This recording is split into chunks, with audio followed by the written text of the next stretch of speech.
Hey everybody, it's Mambo Sandy, and today I'm going to do this video about spiritually cleaning your home. You would need the following: a white candle, some incense, prefer some incense or sage stick. Now the incense should not be in stick form. It should either be a resin like Three Kings incense, frankincense and myrrh, or just frankincense by itself, or dragon's blood. If you cannot get any of those, you can use garlic skins, but you will also need a charcoal briquette. Okay, so you want to have that. You also want to have a bucket available, and a vacuum if you have carpeted floors. I mean, you might have bare floors and carpeted floors. So you need a mop and you need a broom, preferably a new broom. Okay, you will also need to have the sea. Like I said again, you need ammonia and you need some sea salt. If you don't want to use the ammonia, you can use the sea salt. If there's a spiritual mixture that maybe your family have used, some people have like little family mixtures that you might remember. Some people, families used to use something called creoline, or some people use Boomba. The thing is that you just want to make sure that you say a prayer and affirmation over everything before you start. That's what's important. Okay, so before you spiritually clean your home, you have to physically clean your home first. After you have physically cleaned your home, you want to make sure that you open up all your windows and doors. Closets, the drawers, everything. You want to make sure, even the ones in the kitchen, you want to make sure that everything, the smoke can reach inside of it. Now, I talked about the broom just a minute ago. If it's a new home you're moving into, get a new broom and throw the broom in first. If you are a voodoo assant, okay, or any of those ATR religions, I'm taught by my papa, you are supposed to move your spirits in first if you're moving into a new home. Okay, I wanted to add that in. So, now that you have your tools, you want to light your candle first. You want to make sure your bucket of water and everything is ready. You said your affirmations and everything over it. And you're going to start from the back of your home, and you're going to move your way to the front. So back to front. Now once you have your incense, like I put my incense, make sure that you put your incense on like a fireproof plate or pot or something like that. I use a Taneja, and I put aluminum foil on the top, and I put like a charcoal briquette on the top of it, and I put my incense, and then I just go from room to room like this. Okay, and I make sure I get it in. Some people use like a ritual fan. You can use that too. If you have your sage stick, just like that. Okay, make sure you get it into all the corners, all the drawers, everything. You want to make sure it gets in those areas. Now, after you physically have cleaned your house and you've done your incense, if you want to do this step, you can. Some people take the new broom, they dip it in the water, and they beat the walls. You're like, Mambo Sandy, what? Beat the walls? Yes, because you don't know what could have been in that house before you move there. You don't know the energy that could still be lingering within the walls, because they absorb things, so they can keep energy there. So that's why some people beat the wall, especially in a new apartment. You need to at least once a week. All right, at least spiritually clean your home once a week. You really do. At the max, every 2 weeks.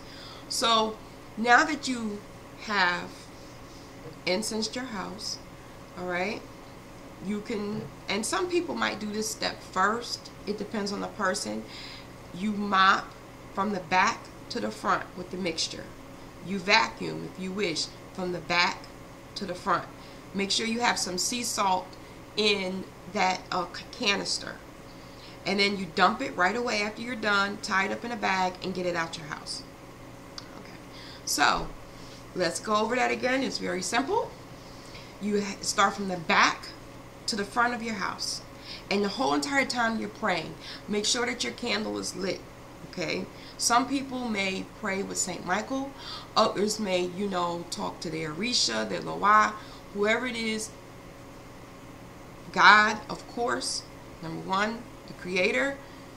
You start and you're praying the whole entire time. The whole thing of this is prayer, is affirmation. You just can't, what are you doing?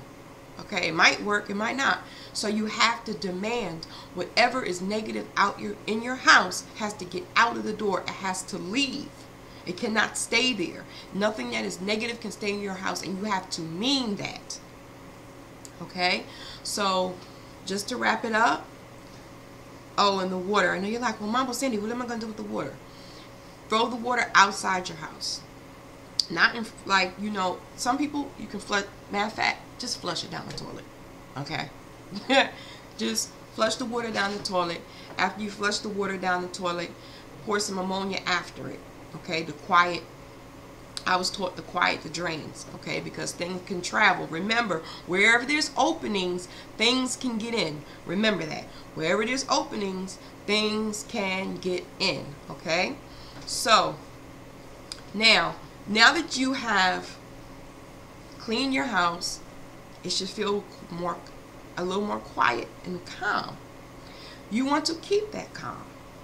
So now that you moved the negative energy out, you want to bring goodness in. How I was taught, with the same method with the charcoal, what you can do is you can put some cinnamon on top of the charcoal. Okay, you put some cinnamon on top of the charcoal, and you start from the front of the house and at the front door, and you're pulling it in. Now, some people, they take it a step further and they get that bucket, they clean the bucket out, and they take some sweet, like basil, honey, put just a dash of honey in the water, and they sweep inwards to bring things in. Or they may take a spray bottle and you can put a good sweet, honey, a little bit of honey, just need a little bit in there, okay, or sugar, make sure it's dissolved, and you get a little spray bottle, and you can put some Florida water in there, and or something that's something sweet, and you pull in the sweetness in, but the sugar needs to be in there, okay, or honey, just a little bit. All right, so, and you're praying again, always an affirmation, always a prayer. As you're praying to bring the sweet things in, you're asking for sweetness and prosperity and happiness to stay in your home. Now, and you go from the front of the house to the back of the house. All right? And you're asking for those blessings as you are either spritzing or using your incense with the cinnamon on top. Okay? Now, you're like, okay, Mambo Sandy, I've done all that. Now, how can I stay spiritually protected? Simple. Take some olive oil, say a prayer over top of it. Then what you would do is you would go where your windows are and your door and mark a cross, or whatever spiritual sigil that you might use. This is sealing, putting a seal over your windows and your door. That's just the basic. I have more, but that's just a basic way of sealing those negative things out. So I hope this was a helpful video. If you have any more questions, please feel free to Facebook me or inbox me. I will be making some changes soon to my Facebook page and other things to just get everything together so you can reach me and everything can be more informative and helpful for you. So this is Mambo Sandy signing off. Oh, I know it was something I forgot. When you finish with all your tools, make sure that you clean them. You can use salt water. Okay, you can take the salt water, pray over it, clean off your broom. Okay, clean out the bucket. Make sure you spiritually clean that. Make sure that your canister, that you clean that out, okay, or the bag, you throw it out. Just make sure you clean everything spiritually, so that when you go to use those tools again, they're already ready for you.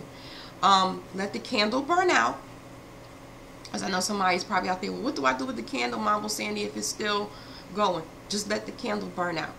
And when you light that candle, make sure again you're saying an affirmation. So I hope that was all the information you needed. If I left anything out, please feel free to contact me. Okay, have a great morning and enjoy your Sunday. Bye-bye.